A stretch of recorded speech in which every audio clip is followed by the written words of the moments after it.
Bom, meus caros, meus queridos alunos do Poliedro, meus primeiros anos, é isso aí, Poliedro em Indaiatuba, vamos lá? É o seguinte, hoje o nosso assunto é ambiguidade, tipos, usos, texto e contexto, agora, neste momento. Então, para você se situar aí, tá no livro 1, capítulo 7. Livro 1A, capítulo 7. Primeira série, ensino médio, professor Márcio. Então vamos dar uma olhada no que temos hoje. Olha lá, ambiguidade. Ambiguidade também chamada de anfibologia. Olha aí, anfibologia é a duplicidade de sentidos numa mesma sentença. Importante, gente. Ambiguidade. Mas, é claro, não é só isso. Vamos dar uma olhada. Atenção, muita atenção. Pelo fato de reunir mais do que uma interpretação possível, a ambiguidade pode gerar um desentendimento no discurso, motivo pelo qual deve ser evitada nos discursos mais formais, ok? Assim, quando surge por descuido, a ambiguidade é considerada um vício de linguagem, ou seja, ela para de ser uma figura interessante, uma figura expressiva e entra no campo daquilo que não é legal, vira vício de linguagem. Para você ter uma ideia, dá uma olhadinha aí embaixo, ó. Por fim, levou o filho para seu quarto. Você não sabe dizer se o quarto era de quem levou o filho ou se o quarto era do próprio filho. Nesse caso, muito provavelmente, não houve intenção de gerar ambiguidade e aí nós caímos naquele problema ali, chamado vício de linguagem. Então, muita atenção. A ambiguidade ela pode ser uma arma bastante contundente de forma positiva ou de forma negativa no seu texto, ok? Bom, não para lá. Atenção número 2. É um recurso muito utilizado nos textos poéticos, uma vez que oferece maior expressividade ao texto. Além disso, também é usada nos textos publicitários para garantir o humor. Neste caso, quando o seu uso é intencional, a ambiguidade é considerada uma figura de linguagem muito interessante, muito bacana, muito legal. Por exemplo, dá uma olhadinha aí, ó. Adoro meu vizinho, mas o cachorro não para de latir. Aí, muito provavelmente, você percebeu que cachorro tanto pode ser o animalzinho peludo do rapaz ou pode ser também um vizinho, não dá para saber. O que dá para perceber é que houve intenção na produção da fala, na produção da frase. Compreendeu? Ok, maravilha. Bom, não para aí, é óbvio, a ambiguidade ela transcende. Bom, a ambiguidade lexical ou estrutural. Vamos entender o que é o quê? Quando a ambiguidade resulta dos significados das palavras, ela é lexical. Lembrando que léxico é palavra, ok? Então, quando a ambiguidade resulta dos significados das palavras que você escolhe ali, você tem uma ambiguidade lexical. Então, vamos lá, eu estava perto do banco. Legal, você não sabe se é banco da praça ou se é uma instituição bancária, ok? Então, quem está gerando isso é a palavra banco. Nesse caso aí, nós temos uma ambiguidade lexical, uma ambiguidade gerada por conta da palavra.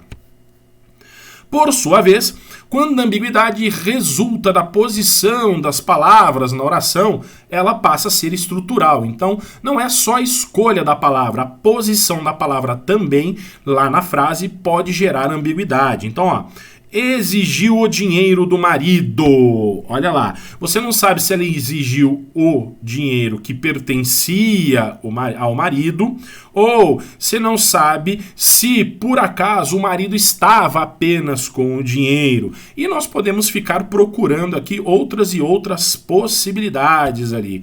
A palavrinha ou a sequencinha de palavras que está gerando isso por causa da posição é a sequência do marido. Então, se eu colocar um pouquinho aqui antes, talvez melhore, ó, exigiu do marido o dinheiro, ok? E aí eu não crio claramente essa ambiguidade. Pegou? Entendeu? Maravilha! Então vamos lá, não para não, hein? Seguinte, atenção número 3. É possível que nós consigamos gerar ambiguidade a partir de pronomes, a própria colocação das palavras e o uso do pronome relativo. Então vamos dar uma olhadinha aí, ó.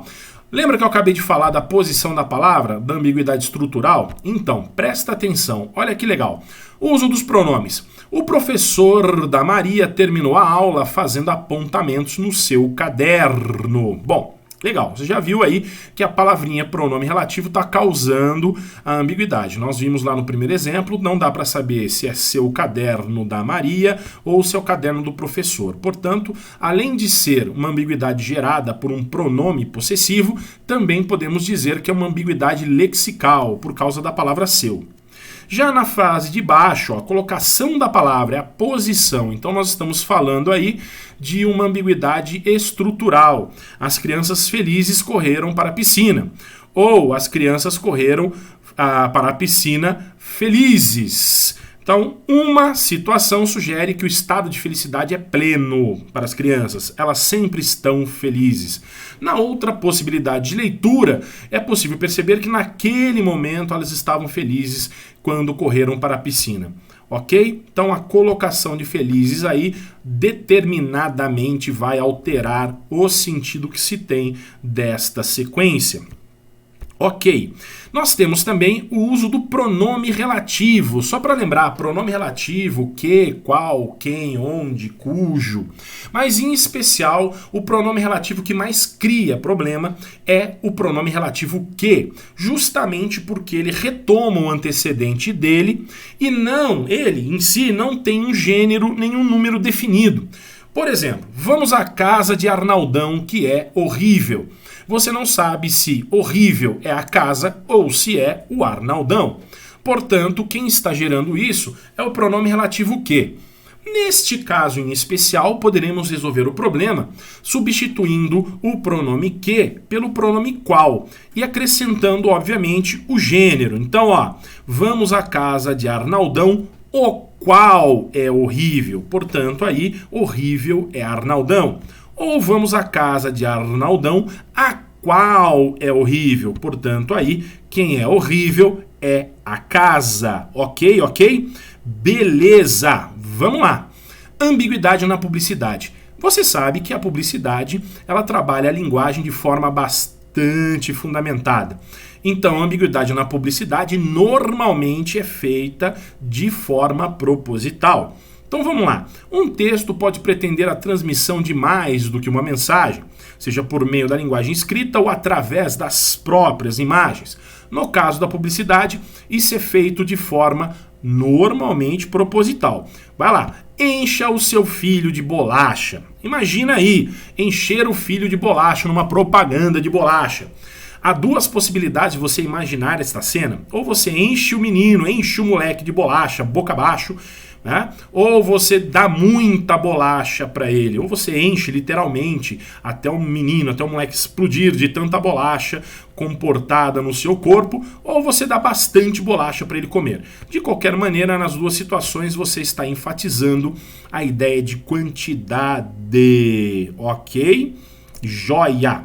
Bom, ambiguidade e polissemia. Não vamos confundir, vamos lá? A ambiguidade é a variedade de interpretação que um discurso pode conter. Ninguém conseguia se aproximar do porco do tio, tão bravo que ele era. Ok? Ninguém conseguia se aproximar do porco do tio. Aí você não sabe se o porco é o tio ou se o tio tem um bichinho que é um porquinho. A polissemia, por sua vez, ela representa a multiplicidade de significados de uma palavra.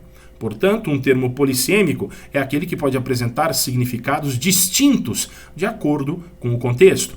Por exemplo, a praia parecia um formigueiro no sábado. O paciente queixou-se ao médico do formigueiro nas mãos. Foi todo picado logo depois de pisar num formigueiro. Percebam que a palavra formigueiro, dependendo da inclusão contextual, assume vários sentidos. Isso é polissemia, entendeu? Não é exatamente um duplo sentido, mas a expansão do sentido de uma expressão, e essa expressão, obviamente, dependendo do contexto, ok? Bom, é isso aí, sem mais delongas para o assunto, vamos lá, comigo aqui, vamos lá, beleza? Tô eu aqui, é isso aí. Faça os exercícios na nossa live, nós vamos corrigi-los, nós vamos dar uma olhadinha, vamos tirar as nossas dúvidas, ok? Faça os exercícios, todos eles, com muita vontade, observe o gabarito, aproxime sua resposta. E até o nosso encontro semanal. Aquele abraço, tchau!